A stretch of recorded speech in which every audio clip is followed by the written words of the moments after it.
මේ දින මම අවුරුදු 3කට කලින් පර්චේස් කරපු ඩයලොග්ලාගේ හෝම් රෝඩ් බ්‍රෑන්ඩ් රවුටර් එකක්. ඉතින් මේකෙන් තමයි මම මෙච්චර කාල මගේ ඉන්ටර්නෙට් වැඩ කරේ. ඉතින් ඔන්න මේකේ කනෙක්ෂන් ස්ලෝ හින්දා මම අද අලුත් අප්ඩේට් එකකට ගියා. ඉතින් අප්ඩේට් එක බලන්න කලින් වීඩියෝ එකට යන කලින් අපේ රිෂි ටෙක්නික් YouTube channel එක subscribe කරනවා subscribe කරලා bell icon එක click කරලා එකතු වෙන්න අද වීඩියෝ එකත් එක්ක.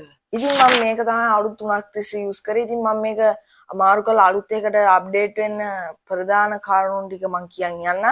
ඉතින් මේ කනෙක්ෂන් ඇත්තටම ස්ලෝ වුණා. වීඩියෝ එකක් සාමාන්‍ය විනාඩි 5 වීඩියෝ ගන්න සාමාන්‍ය පැයක් දෙකක් විතර ගියා. ඒක පළවෙනි හේතුව අලුත් එකකට අප්ඩේට් වෙන්න. ඒ වගේම PC එක ඔන් කරාට පස්සේ ඉතාමත් කනෙක්ෂන් ස්ලෝ වෙනවා. ඒකෙන් තවත් කරුණක් අලුත් Wi-Fi router එකකට අප්ඩේට් වෙන්න. ඉතින් ඒ වගේම මේකේ light indicators එහෙම පිච්චිලා තිබ්බේ අවුරුදු 3ක් තිස්සේ පාවිච්චි කරපු ඉන්නේ. ඒකත් හේතුවක් Wi-Fi එකට අප්ඩේට් වෙන්න. අපි බලමු අපි අප්ඩේට් වෙච්ච Wi-Fi router මොකක්ද කියලා. ඉතින් මේ තියෙන අලුත් එක ඉතින් මේක ඩයලොග්ලාගේ හෝම් රෝඩ් බ්‍රෑන්ඩ් කියන බ්‍රෑන්ඩ් එකේම ඩයලොග්ලාගේ අලුත් මේ අවුරුදු 2026 නිකුත් අලුත්ම Wi-Fi router එක. ඉතින් අද වීඩියෝ එකෙන් මේක කනෙක්ට් කරගන්න විදිය මේක හයි කරගන්න විදිය කියන්නේ මේක එක එක කොටස් නෙන්නේ ඔය කනෙක්ට් කරගන්න විදිය වගේම මේක ගැන ෆුල් රිවිව් එකක් දෙනවා. ඒ වගේම මේකේ සිග්නල් කොච්චර පෙන්නනවද කියලා මේකට වඩා මේක කණුවයි පෙන්නන්නේ. අපි බලමු මේක කොච්චර කණු පෙන්නනවද කියලා. ඉතින් එහෙනම් අපි මේක අන්බොක්ස් කරගමු. මම ඕන අද අන්බොක්ස් කරන ටේබල් එකකට යන්නේ නැහැ. ඉතින් මේක අන්බොක්ස් කරලා තියෙන්නේ. ඉතින් ඊට කලින් වටේ තියෙන දේවල් ටික පොඩ්ඩක් අපි බලමු. මෙතන ඉස්සරහා ගහලා තියෙනවා ඩයලොග් කියලා. ඊට පස්සේ හෝම් රෝඩ් බ්‍රෑන්ඩ් කියලා ගහලා තියෙනවා. මේ පැත්තේ පොඩි විස්තර වගේක් තියෙනවා. ඒ වගේම මේ පැත්තෙත් පොඩි ස්ටිකර් එකක් අලවලා තියෙනවා. මේ පැත්තේ පොඩි ස්ටිකර් එකක් අලවලා තියෙනවා. මේ පැත්තෙත් පොඩි ස්ටිකර් එකක් අලවලා තියෙනවා. නෑ ඒක නම් print කරලා ආවිල්ලා තියෙන්නේ විස්තරයක්. මේ පැත්තේ මුකුත් නෑ. යටත් මුකුත් නෑ. අපි එහෙනම් මේක අන්බොක්ස් කරගමු. ඉතින් මෙන්න මේක මේ වගේ තමයි අන්බොක්ස් කරන්න තියෙන්නේ. ඔයාලා පේනවා මෙන්න මේ විදිය තමයි පෙට්ටිය ඇතුලේ ඔයාලට බලා ගන්න පුළුවන් වෙන්නේ. මම මේක මෙහෙම තියාගන්න පොඩ්ඩක්. මේක ඇතුලේ මුලින්ම ඔයාලට බලා ගන්න පුළුවන් රවුටර් එනවා අපේ ඩයලොග් හෝම් රෝඩ් බ්‍රෑන්ඩ්. ඇත්තටම මේකත් එක්ක මේකත් සෑහෙන සයිසස් එකේ කම්පෙයාර් එකක් දාමුත් සෑහෙන වෙනස්. ඔයාලා පේනවාද මේ? සෑහෙනටම ඉම්ප්‍රූව් වෙලා තියෙනවා. ලොකු සයිස් එකක්. ඒක ඉතාමත් විශාලයි මේ රවුටර් එක. අපි මේක පැත්තකින් තියාගමු. මේක නිකන් Starlink එකේ Wi-Fi රවුටර් වගේ. ඒ වගේම මම Starlink එකේ Wi-Fi රවුටර් එකක් එක්ස්පීරියන්ස් කරලා තියෙනවා. ඒ සයිස් වගේ තමයි මේකත් සයිස් එක මේ අලුත් home road brand Dialog router එක. අපි මේක පොඩ්ඩක් පැත්තකින් තියාගමු. ඊට පස්සේ බලා ගන්න පුළුවන් මෙන්න මේ වගේ ඒරියා එකක්. මම මෙන්න මේ කාඩ්බෝඩ් එක අයින් කරලා ඊට පස්සේ මම ඒකත් පොඩ්ඩක් පැත්තකින් තියාගන්න. ඊට පස්සේ මේක බලා ගන්න පුළුවන් මෙන්න මේකට එන Wi-Fi antennas දෙක මම ඒක පොඩ්ඩක් ආයෙ පැත්තකින් තියාගන්න. ඊට පස්සේ බලා ගන්න පුළුවන් මේකට මම හිතන්නේ මේ එන්නේ මේකේ ස්ටෑන්ඩ් එක. මේක ස්ටෑන්ඩ් එකත් අපිට මේක බලා ගන්න පුළුවන්. ඉතින් වීඩියෝ එක අවසන් වෙනකම් බලුවොත් මේක පර්චේස් කරන්න පුළුවන් ප්‍රයිස් එකත් මම වීඩියෝ එක අවසානයේ කියනවා. තව මේකේ පවර් කේබල් එකක් තියෙනවා. මේ පවර් කේබල් එක නම් ගොඩක් ක්වොලිටි බව මට පේනවා. මේක කලින් එකේ පවර් කේබල් එකට වඩා මේක සෑහෙන ඉම්ප්‍රූව් ක්වොලිටි එකක් තියෙනවා. ඉතින් ඊළඟට මෙන්න මේ වගේ මේකේ නම නම් මට හරියට මතක නෑ. කම්පියුටර් එකට ලැප්ටොප් එකකට ඔයාලේ කේබල් හරහා Wi-Fi එක කනෙක්ෂන් යවනවා නම් මෙන්න මේ වගේ කේබල් එකක් දීලා තියෙනවා. සාමාන්‍ය මේක මීටරයක් විතර දිග. අපි මේක පොඩ්ඩක් පැත්තකින් තියමු. මේවා වෙන වෙනම අපි ඊට පස්සේ කතා කරමු. දැන් මම මේක පොඩ්ඩක් පැත්තකින් තියාගන්න. ඊට පස්සේ ඔයාලට බලා ගන්න පුළුවන් මෙන්න මේ වගේ ස්ටිකර් එකක් ඇවිල්ලා තියෙනවා. මම හිතන්නේ මෙන්න මෙතන අලෝප ස්ටිකර්ස් එක මෙතන තියෙන ස්ටිකරේ ඒ වගේ ස්ටිකර්ස් දෙකක් තියෙනවා. ඒකේ තිබ්බ එකක් මෙතන ඩයලොග් එකකින් අලවලා දීලා තියෙනවා. ඉතින් මේකට මම කලින් රවුටර් තිබ්බ සිම් එක දාලාම ෆික්ස් කළම දෙන්නකෝ. එයාලා ඒක ෆික්ස් කළම දුන්නා. ඊට පස්සේ ඔයාලට බලා ගන්න පුළුවන් ඒක තියෙනවා වොරන්ටි කාඩ් එක. මේක මම පොඩ්ඩක් කියවලා බැලුවා. මේක සාමාන්‍ය 1 year වොරන්ටි එකක් තමයි දෙන්නේ. ඊට පස්සේ තව මේක සෙට් කරගන්න විදිය ගැන පොඩි කියන්නේ එන දිගේ යූසර් මැනුවල් එකක් තියෙනවා. මෙන්න මේ වගේ දිගේ යූසර් මැනුවල් එකක් තියෙනවා. එච්චරයි මේ බොක්ස් එක ඔයාලට බලා ගන්න පුළුවන් වෙන්නේ. එහෙනම් මම බොක්ස් එක වහලා බොක්ස් එක ක්ලෝස් කරලා මම පැත්තකින් තියාගන්න. අපි මුලින්ම හම්බෙච්ච ඉන්ටීරියර්ස් ටික බලමු. ඉතින් මුලින්ම අපි මෙන්න මේ කේබල් එක බලමු. මේක සාමාන්‍ය හැමෝම දන්නවා මේ කේබල් එක ගැන.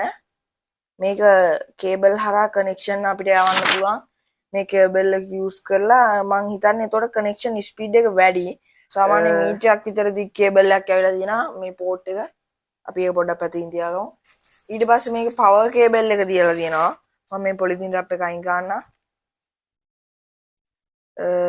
මම මේකේ තියෙන මෙන්න මේ ස්ක්‍රූස් එකත් අයින් කරගන්න.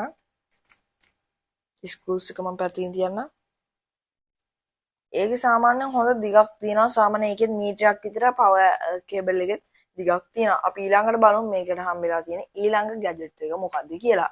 ඉතින් ඊළඟට හම්බෙලා තියෙනවා සුපිරි ස්ටික් දෙකක්. ඉතින් මේ දෙක තමයි Wi-Fi antennas දෙක.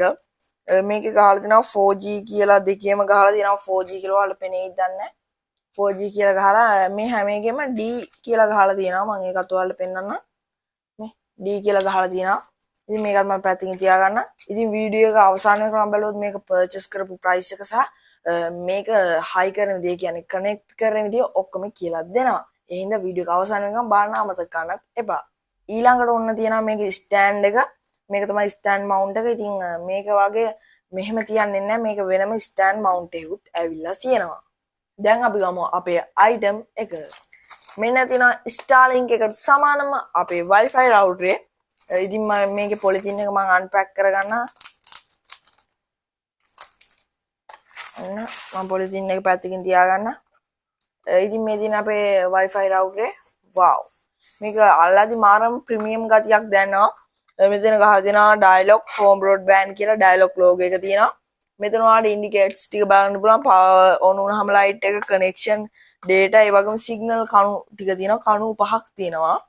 ඊට පස්සේ පිටිපස්සට ගියොත් මෙන්න මේ වගේ ස්ටිකර් මේක තමයි password එක මම තියෙන්නේ. මෙතන තියෙනවා antennas දෙක high කරන screws.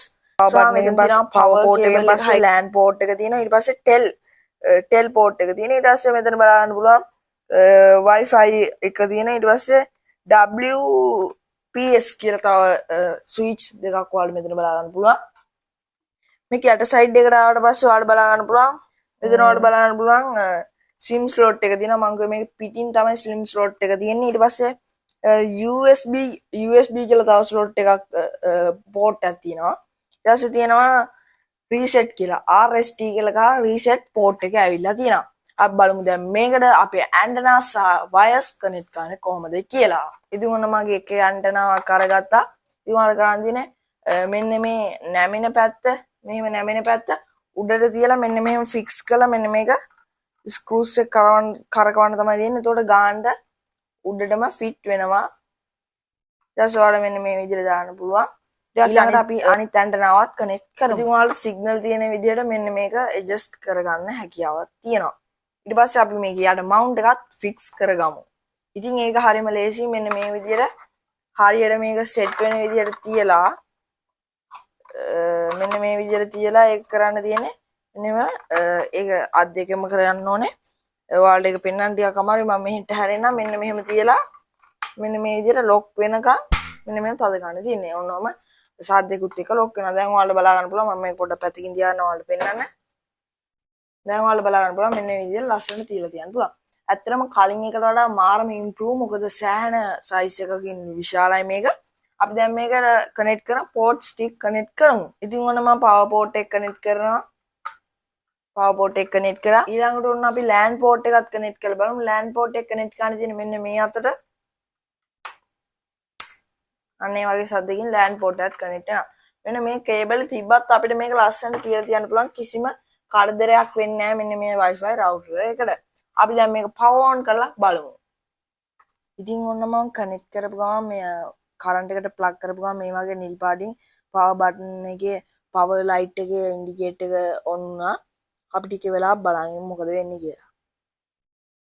ඉතින් කලින් router එකේ signal තිබ්බේ කණු එකයි. අපි බලමු මේකත් මේ router improve වෙලාද කියලා. ඔන්න දෙවෙනි ලයිට් එකත් ඉන්ඩිකේට් වුණා. ඔන්න තුන්වෙනි ලයිට් එක රෙඩ් කලර් එකෙන් ඉන්ඩිකේට් වුණා. කලින් එකේ ඔරෙන්ජ් කලර් එකෙන් තමයි ඉන්ඩිකේට් වුනේ කලින් රවුටර් එක. ඒක බ්ලූ වෙන්න ඕනේ දැන්. බ්ලූ වුණා. ඔන්න කණු 3ක්. කණු එකක් තිබ්බ Wi-Fi රවුටරේ දැන් ඔන්න කණු 3ක් වුණා. ඉතින් ඒ වගේ ස්පීඩ් එකක් දැන් මේ home broadband අලුත් රවුටරෙන් මට එක්ස්පීරියන්ස් ගන්න පුළුවන් වුණා. ඉතින් ඔන්න ඔය විදිහට තමයි අද වීඩියෝ එක ඉවර වෙන්නේ. ඉතින් වීඩියෝ එක ඉවර වෙන කලින් මතක් කරගන්න මේක මම පර්චේස් කරපු ප්‍රයිස් එක. ඉතින් මේක පර්චේස් කරේ මම රුපියල් 5000කට වගේ ප්‍රයිස් එකකට තමයි මේක පර්චේස් කළේ. ඒක ඒ වගේ මේකේ වොරන්ටි ගැරන්ටි එක ආවා. 1 year වොරන්ටි එකක් ආවා. ඉතින් මේ වීඩියෝ එකෙන් තේරුම් නැති දේවල් අහන්න දේවල් තියෙනවා නම් පළයන් කමෙන්ට් එකක් දාන්න යන්න. ඉතින් අනිවාර්යයෙන්ම වීඩියෝ එකට ලයික් එකක් දාලා අපේ channel එක අනිවාර්යයෙන්ම subscribe කරලා තියාගන්න. මොකද අපිට subscribe 1k ගාම giveaways ගොඩක් දෙන්න තියෙනවා. ඒ වගේම මට subscribe එකක් දෙනවා කියන්නේ ඔයාලා මට කරන ලොකුම help එකක්. ඉතින් එහෙනම් අද වීඩියෝ එකෙන් රිෂි ටෙක්නික් YouTube channel එක මම කියන මම රිෂි ටෙක්නික්